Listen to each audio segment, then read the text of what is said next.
पीले दांत वाली बहू। रंजना कभी ब्रश नहीं करती थी। उसे कितनी बार उसके माँ बाप ने डांटा, लेकिन उसका कोई असर उस पर होता ही नहीं था, जिस कारण से उसके दांत पीले पीले हो जाते हैं।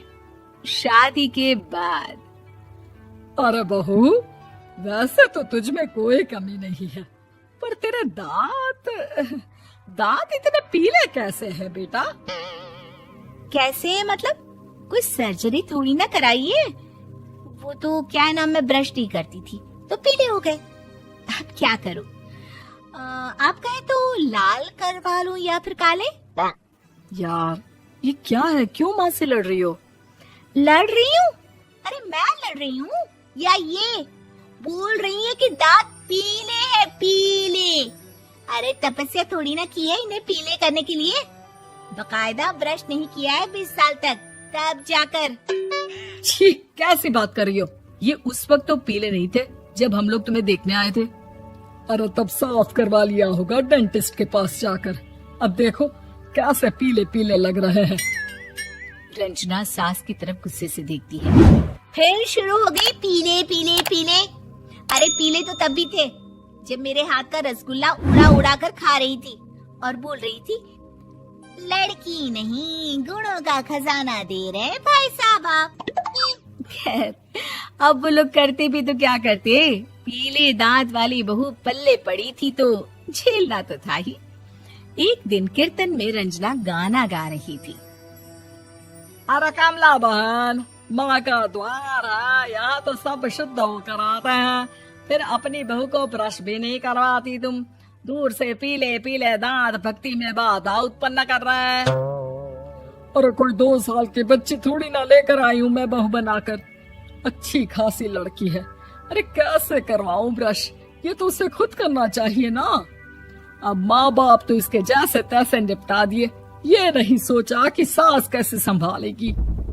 सास बहू को लेकर घर आ जाती है, लेकिन सोच लेती है कि अब इसे लेकर कहीं नहीं जाएगी। अगले रोज बहू कहती है, अरे क्या हो गया, मंदिर नहीं जाना क्या? कीर्तन का वक्त हो रहा है। मेरी मधुर वाणी से कान्हा जी जागते हैं और सोते हैं। आप तो जानती है ना उनकी भक्ति में कितना मन लगता है मेरा। वो क्या है ना, तबीयत ठीक नहीं लग रही है मेरी, आराम करूंगी मैं। तबीयत ठीक नहीं लग रही?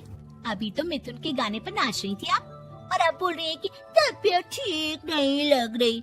अरे भक्ति में मन लगा लो सासू माँ, ऊपर जाना है, क्या मुंह दिखाओगी आप? हाँ? सास को बहू की बात पर गुस्सा आ जाता है। मैं क्या मुंह दिखाऊंगी, इसकी चिंता तो ना कर, समझी? अपने मुंह की चिंता कर, जो ये पीले पीले दांत लेकर हर जगह पहुंच जाती है। पता है लोग कितना मजाक बनाते हैं। ना जी ना, मैं नहीं जाना कहीं तेरे साथ। तो ये बात है। कोई ना, मत जाओ, मैं अपने कमरे में ही बैठकर भक्ति कर लूंगी। ऊपर वाला दांत थोड़ी ना देखता है, मन देखता है, भावना देखता है। और अरे बस बस, तू सब कुछ दिखा, बस ये सफेद चमकदार दांत ना दिखाना किसी को, है? जा यहाँ से। बहू को सास की बात का कोई फर्क नहीं पड़ता, वो तो जैसी थी वैसी ही रह जाती है। सुबह नहाकर किचन में खाना बनाना, फिर खाना खाना, कीर्तन भजन करना और सो जाना। एक दिन, माँ जी मैं सहेली के घर जा रही हूँ, शाम को लेट आऊंगी। हाँ हाँ तो जाना, मैंने कौन सा तेरी आरती करनी है घर पर बैठकर। रंजना सहेली के घर जाती है, जहाँ वो पार्टी में जाने की तैयारी कर रही होती है।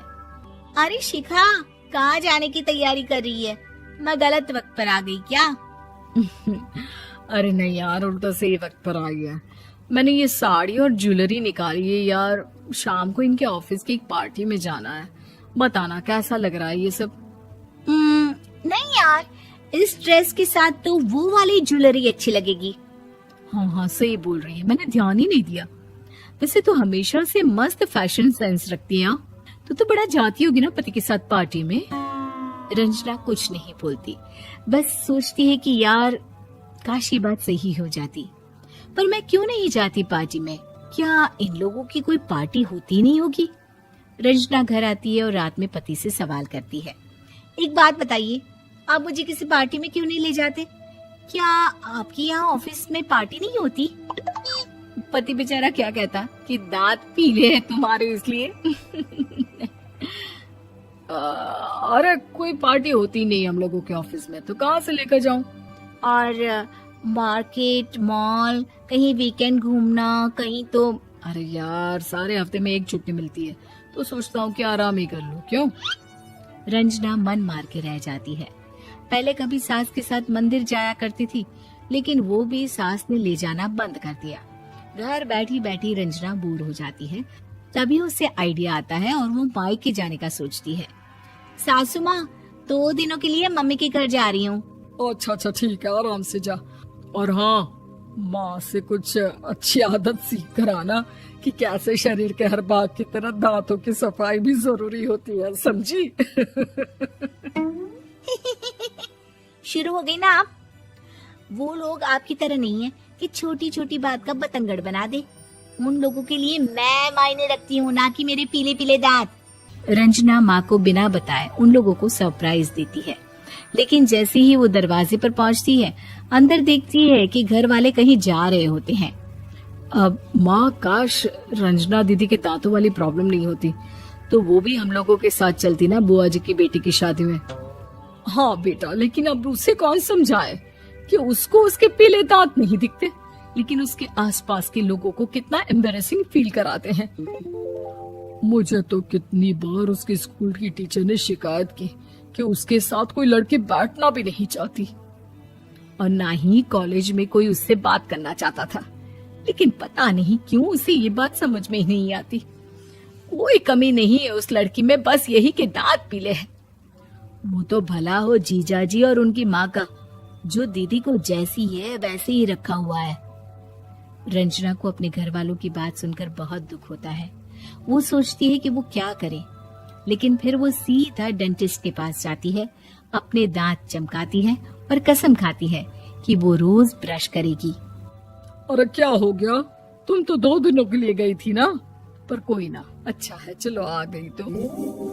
रंजना सास के सामने आकर खड़ी हो जाती है और पूरी स्माइल करती है, उसके चमकदार दांतों को दिखाती हुई। हैं? चले मंदिर? माँ, मुझे माफ कर दीजिए, मैंने आप लोगों को बहुत एम्बैरेसिंग फील करवाया। मैं आज से रोज ब्रश करूंगी।